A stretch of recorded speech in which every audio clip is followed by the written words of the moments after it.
Na quinta-feira à tarde, eu estava saindo do cartório com uma pasta cheia de documentos que mudaria minha vida para sempre. Meu pai Carlos tinha falecido 3 semanas antes, vítima de um infarto súbito aos 68 anos. O advogado dele acabara de me informar que eu era a única herdeira de uma fortuna de 6,5 milhões de reais. Tudo. O apartamento na Zona Sul, as ações da empresa, os investimentos, a casa na praia em Búzios, tudo era meu. Eu não esperava isso. Meus pais tinham se divorciado há 12 anos, e embora meu pai tivesse sido generoso comigo ao longo da vida, eu nunca imaginei que ele deixaria uma quantia tão grande.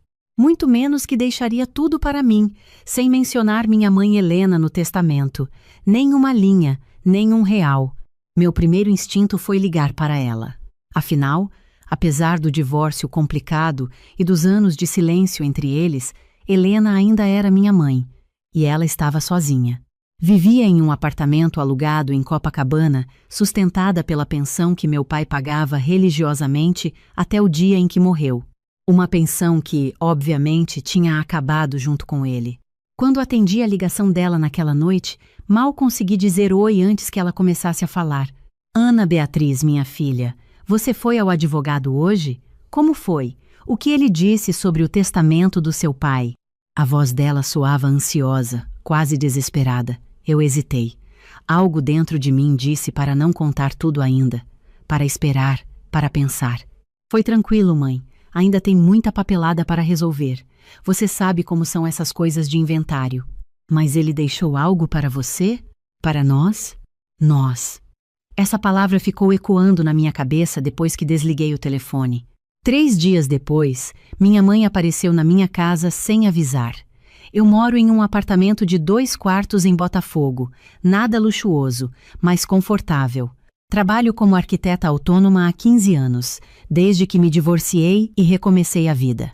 Meu ex-marido ficou com a casa grande em Ipanema, e eu fiquei com minha dignidade e minha profissão. Filha, eu fiz aquele bolo de cenoura que você adora, disse minha mãe, entrando com uma Tupperware grande nas mãos, e trouxe café fresco também. Pensei que poderíamos conversar. Ela nunca tinha feito isso antes. Nunca aparecia sem avisar, nunca trazia comida. Nossa relação sempre foi educada, mas distante.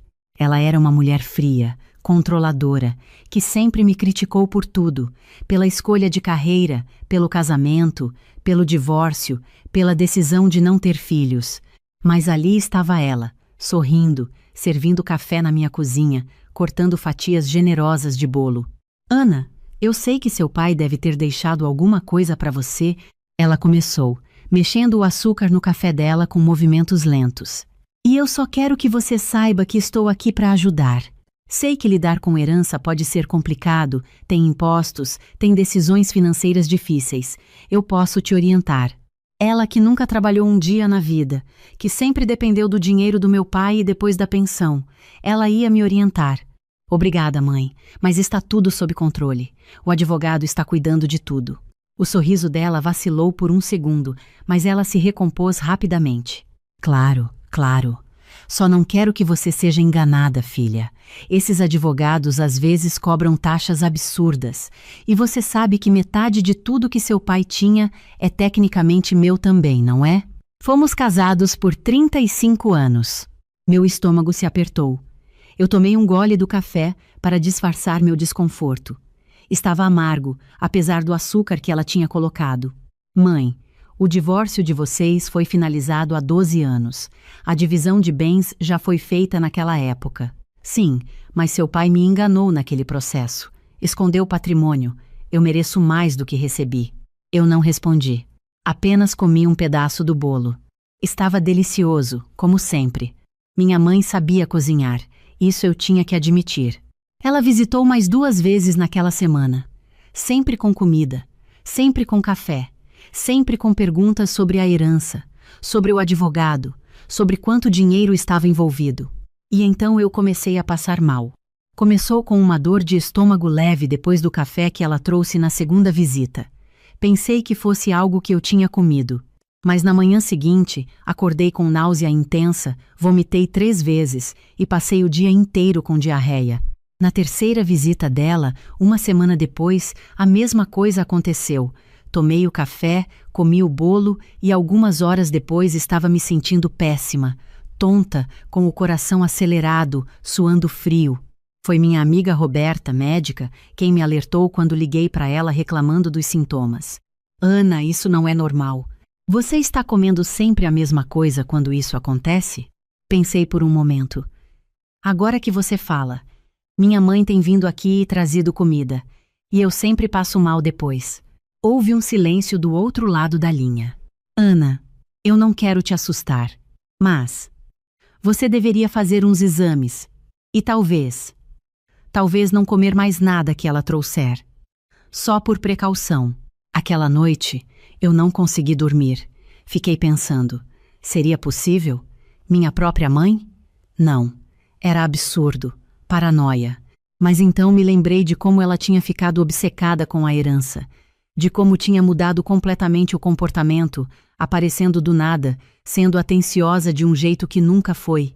No dia seguinte, enquanto limpava a cozinha, encontrei uma embalagem de café que minha mãe tinha deixado esquecida na última visita. Era uma marca diferente da que eu normalmente comprava. Guardei numa sacola plástica e levei até Roberta. Deixa eu mandar analisar isso, ela disse, séria. E enquanto isso, você vai fazer um exame de sangue completo, incluindo teste para metais pesados. Os resultados chegaram 4 dias depois. Eu estava sentada no consultório de Roberta quando ela abriu a pasta com minha cara mais grave que eu já tinha visto.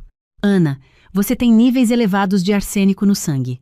Não é uma dose letal, mas é suficiente para causar todos esses sintomas. E o café que você me deu também testou positivo para arsênico. O mundo parou. Eu não conseguia respirar. Não conseguia processar o que estava ouvindo. Minha mãe, eu sussurrei, minha mãe está tentando me matar. Roberta segurou minha mão. Você precisa ir à polícia, agora. Mas eu não fui. Não ainda. Porque eu precisava ter certeza. Precisava entender. Precisava de mais provas. Naquela noite, quando minha mãe ligou perguntando se podia passar lá amanhã para tomar um café, eu disse que sim, mas dessa vez eu estaria preparada. Comprei um gravador pequeno e deixei ligado na cozinha. Instalei meu celular velho atrás dos livros na estante da sala, gravando em vídeo, e esperei. Ela chegou pontualmente às 3 da tarde, como sempre, com sua Tupperware e seu sorriso falso. Trouxe aquele café especial que você gostou tanto, filha. E fiz brigadeiros também. Eu a observei preparar tudo na cozinha. Ela pegou 2 xícaras, encheu uma com café da garrafa térmica que tinha trazido, e então, quando achou que eu não estava olhando, pegou algo pequeno da bolsa e colocou na minha xícara. Foi rápido, quase imperceptível. Mas eu vi. Senti meu estômago revirar. Não de doença dessa vez, mas de choque puro. Era real. Minha mãe estava realmente fazendo isso. Pronto, filha. Vem tomar enquanto está quentinho. Eu me sentei à mesa, peguei a xícara, mas não bebi. Mãe, antes de tomar café, preciso te contar uma coisa. Fui ao advogado de novo ontem. Os olhos dela brilharam. Ah, é? E o que ele disse? Disse que o testamento é muito claro. Meu pai deixou 6,5 milhões de reais. Tudo para mim. Você não tem direito legal a nada. O sorriso dela desapareceu lentamente, como tinta se dissolvendo em água. Isso não pode estar certo. Eu fui casada com ele por 35 anos. Eu mereço metade disso. Não segundo a lei, não depois do divórcio. Sinto muito, mãe. Ela ficou em silêncio por um longo momento, olhando para a xícara de café na minha mão. Bebe o café, Ana. Está esfriando. Não, obrigada. Estou sem vontade. Eu disse para beber o café. A voz dela ecoou pela sala, tão alta e tão cheia de raiva que eu dei um pulo. Nunca tinha visto minha mãe assim. Ela estava de pé, as mãos tremendo, o rosto vermelho. E então ela percebeu o que tinha feito, percebeu que tinha se revelado.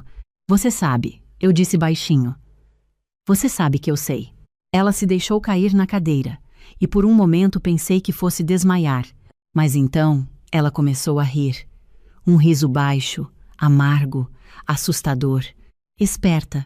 Você sempre foi esperta demais para o seu próprio bem, igual ao seu pai. Por que, mãe? Por que você faria isso? Porque eu mereço aquele dinheiro.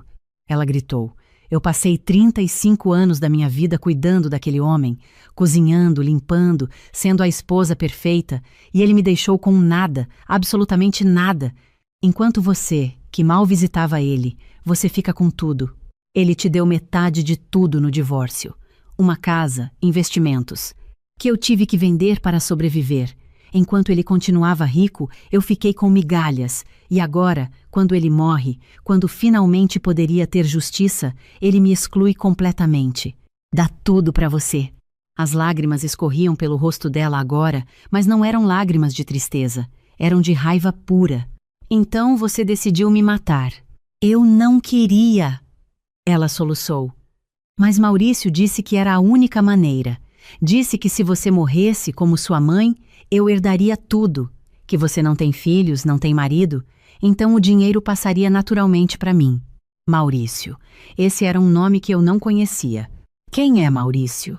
Ela ficou pálida. Ninguém. Esquece. Mas eu já estava pegando meu celular, procurando no Google. Não foi difícil achar. Nas redes sociais da minha mãe, que eu raramente checava, havia fotos de alguns meses atrás. Ela com um homem de uns 50 anos, bronzeado, sorriso largo. Maurício Tavares, ex-vendedor de imóveis, com histórico de dívidas e processos. Seu namorado, eu disse. Ele te convenceu a fazer isso. Ele me mostrou que eu tinha direito, que seu pai me roubou, que você está me roubando. Eu não estou te roubando nada, mãe. Esse dinheiro é legalmente meu. E você vai ficar com ele? Ela perguntou. A voz de repente calma, quase doce. Depois de tudo que eu passei, depois que eu te criei sozinha enquanto seu pai trabalhava 16 horas por dia, você não vai me dar nada? Eu a olhei. Realmente a olhei pela primeira vez em muito tempo. Vi uma mulher destruída pela ganância, manipulada por um homem que claramente só queria o dinheiro dela, ou melhor, o meu dinheiro através dela. Vi uma pessoa que estava disposta a matar a própria filha por causa de dinheiro. Eu preciso que você vá embora agora, mãe. Ana, vá embora. Ela pegou a bolsa e saiu sem dizer mais nada. Eu tranquei a porta atrás dela e desabei no chão, tremendo, chorando, tentando processar que minha mãe tinha tentado me envenenar. Mas eu ainda tinha trabalho a fazer. Liguei para a Roberta primeiro, contei tudo. Depois liguei para meu advogado, Dr. Henrique, e expliquei a situação. Ele me conectou com um advogado criminalista de sua confiança, Droara Márcia Souza. Você tem as gravações? Ela perguntou. Sim, áudio e vídeo. E tenho as xícaras de café que ela preparou hoje, que ainda não foram lavadas. Tenho os exames de sangue mostrando arsênico no meu sistema. Tenho o frasco de café que ela deixou aqui, que também testou positivo. Isso é suficiente. Vamos à polícia amanhã de manhã. Prepare-se, Ana. Isso vai ser difícil. Naquela noite, olhei as gravações novamente. Ver minha mãe colocando algo na minha xícara. Ouvir ela gritar, confessar, revelar tudo. Foi como assistir a um filme de terror onde a vilã tinha o meu sobrenome. Na manhã seguinte, fui à delegacia com Droguma Márcia. Apresentamos todas as evidências. O delegado, um homem de uns 55 anos com expressão cansada, ouviu tudo com atenção crescente. Senhora Ana Beatriz, a senhora entende que está acusando sua mãe de tentativa de homicídio? Sim, eu entendo. E a senhora tem certeza de que quer prosseguir com isso? Eu pensei em todas as vezes que minha mãe tinha me criticado, me diminuído, me feito sentir inadequada. Pensei em como ela tinha escolhido dinheiro sobre mim. Pensei em como eu quase morri.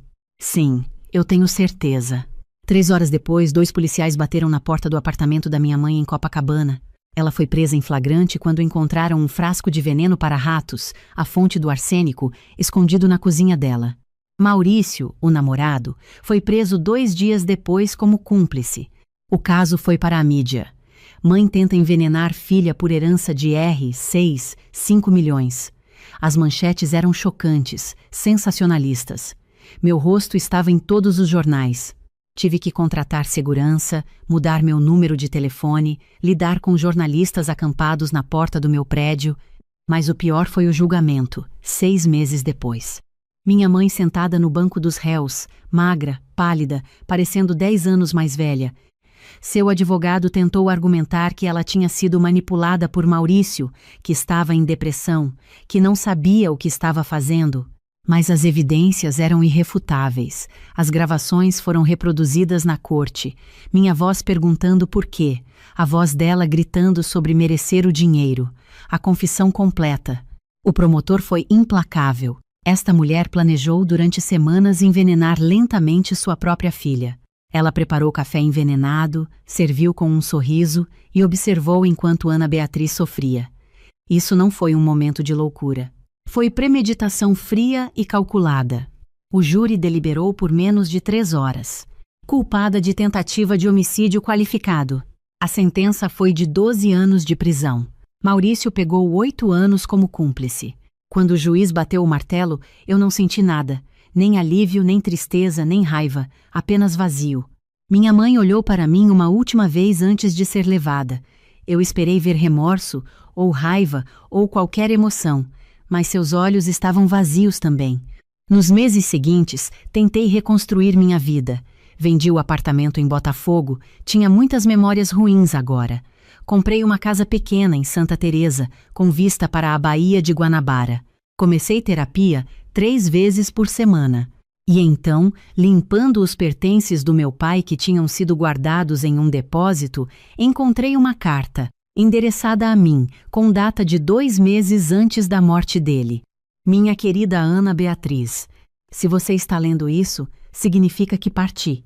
Espero que não tenha sido muito difícil para você. Preciso explicar sobre o testamento. Deixei tudo para você não por falta de amor pela sua mãe, mas por conhecê-la muito bem. Helena sempre foi obcecada por dinheiro e status. Foi o que destruiu nosso casamento. Eu temia que, se ela tivesse acesso a uma grande quantia novamente, isso a consumiria. Mais importante, eu temia por você. Sei que parece paranoia de um homem velho, mas conheço Helena. Conheço do que ela é capaz quando se trata de dinheiro. Por favor, tenha cuidado, proteja-se. Use o dinheiro com sabedoria. Viva bem. Seja feliz de um jeito que sua mãe e eu nunca conseguimos ser. Com todo meu amor, seu pai. Chorei pela primeira vez desde o dia da prisão dela. Meu pai sabia. Ele tinha tentado me proteger até de além do túmulo. 6 meses se passaram desde o julgamento. Decidi o que fazer com a herança. Usei parte do dinheiro para criar o Instituto Carlos Andrade, uma organização sem fins lucrativos que fornece bolsas de estudo em arquitetura para jovens de baixa renda. Em memória do meu pai, que sempre valorizou educação.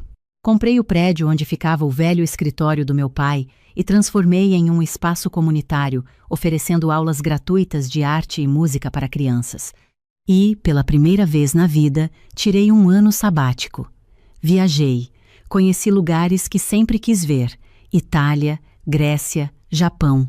Em cada lugar, mandava um postal para Roberta, minha amiga que tinha me salvado. Descobri que consigo ser feliz sozinha, escrevi de Kyoto. Descobri que não preciso de validação familiar para valer alguma coisa. Descobri que sobreviver ao pior pode te tornar mais forte. Eventualmente voltei ao Brasil. Voltei ao trabalho. Voltei à vida. Recebi cartas da prisão. Minha mãe, pedindo perdão, pedindo dinheiro para advogados melhores, pedindo que eu retirasse a queixa. Joguei todas fora sem ler depois da primeira. Maurício foi solto após 3 anos, por bom comportamento. Vi uma matéria no jornal sobre ele, tentando vender sua história para um programa de TV. Senti pena. Não dele, mas de quem ele era, um homem tão vazio que só via valor em dinheiro. Minha mãe ainda tem 9 anos de sentença pela frente. Às vezes, em noites silenciosas, me pergunto se deveria visitá-la, se deveria tentar perdoar. Os terapeutas dizem que perdão é para mim, não para ela. Mas ainda não consegui. Talvez um dia. Hoje, tenho 42 anos. Administro meu instituto, trabalho em projetos arquitetônicos que me inspiram, não apenas os que pagam bem. Tenho um círculo pequeno de amigos verdadeiros. Tenho paz. O dinheiro ainda está lá, a maior parte dele. Investido, crescendo, esperando para ser usado em causas que importam. Não é algo que me define mais. Não é algo pelo qual eu mataria ou morreria. É apenas dinheiro. Aprendi que a verdadeira herança que meu pai me deixou não foram os 6,5 milhões de reais. Foi a lição de que algumas pessoas vão te amar apenas pelo que você pode dar a elas. E que tudo bem deixar essas pessoas irem mesmo que sejam família. Principalmente se forem família. Porque família de verdade não te envenena por dinheiro. Família de verdade te ama sem condições. E se você não nasceu com isso, pode construir, com amigos que viram irmãos, com causas que viram propósito, com uma vida que finalmente é completamente sua.